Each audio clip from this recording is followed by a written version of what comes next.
Anak-anak, hari ini kalian akan belajar perambatan bunyi, muatan IPA KD 3.6 dan 4.6.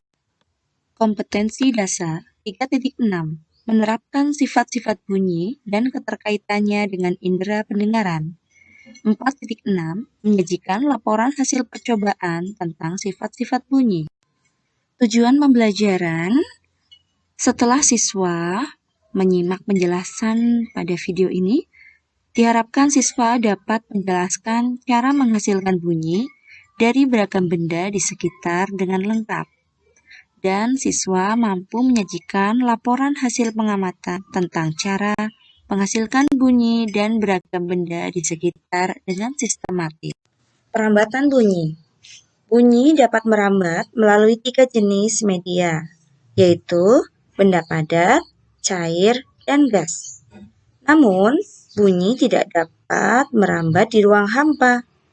Hal ini dikarenakan ruang hampa tidak memiliki media yang dapat merambatkan bunyi. Yang pertama, bunyi merambat melalui gas.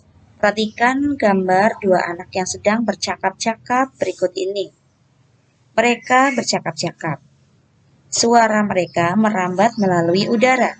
Udara termasuk benda gas. Yang kedua, bunyi merambat melalui benda padat.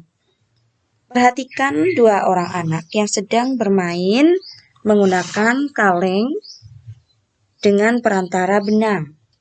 Suara mereka merambat melalui benang kasur. Benang kasur tersebut termasuk benda padat. Dan yang ketiga, bunyi merambat melalui benda cair. Perhatikan anak yang sedang bermain memukul batu pada tong yang diisi air penuh.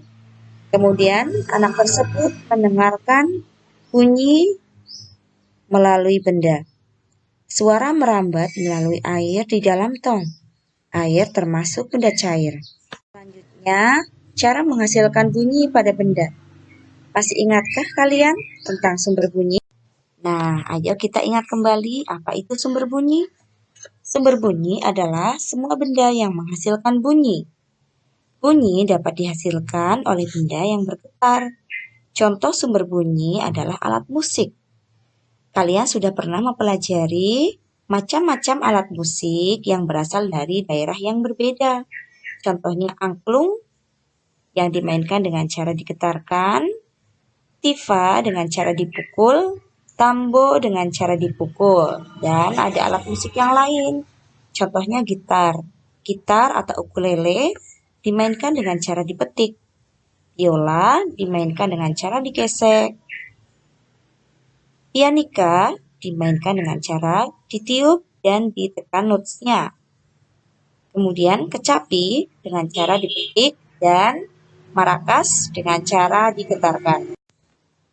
Perhatikan gambar biola. Senar biola yang digesek menghasilkan bunyi.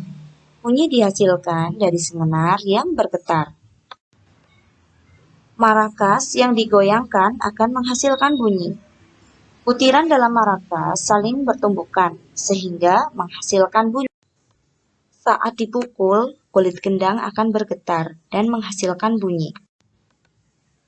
Nah, demikianlah anak-anak belajar kita hari ini. Yuk kita simpulkan bersama-sama belajar kita hari ini. Yang pertama, bunyi dapat merambat melalui 3 jenis media, yaitu benda padat, cair, dan gas. Dan selanjutnya, bunyi dapat dihasilkan oleh benda yang bergetar. Sekarang, kalian jawab pertanyaan berikut ya. 1. Bunyi yang dapat dihasilkan dari alat musik samping adalah titik-titik. A. Menggesek tutsnya. B. Meniup dan menekan tutsnya. C. Menggesek bagian senarnya. Dan D. Memetik dan menggetarkan senarnya. 2. Gendang berbunyi karena pukulan pemain menggetarkan titik-titik. 3. Saat menyelam di kolam renang, kita dapat mendengar suara teman yang berada di atas. Hal ini membuktikan bahwa gelombang bunyi dapat merambat melalui benda titik-titik. Yang keempat, perhatikan gambar berikut. Cara yang tepat untuk menghasilkan bunyi pada alat musik tersebut adalah titik-titik. A. Meniup bagian X. B. Meniup bagian Y. C. Memukulnya ke lantai. D. Menghubungkan ke sumber listrik. Dan yang kelima, alat musik yang dapat dimainkan dengan cara dipetik yaitu titik-titik. A. Biola dan ukulele. B. Gitar dan kecapi. C. Rebana dan gendang. D. Seruling dan pianika. Terima kasih, kalian sudah menjawab pertanyaan dari Bu Guru. Kirim jawaban kalian ke guru kalian.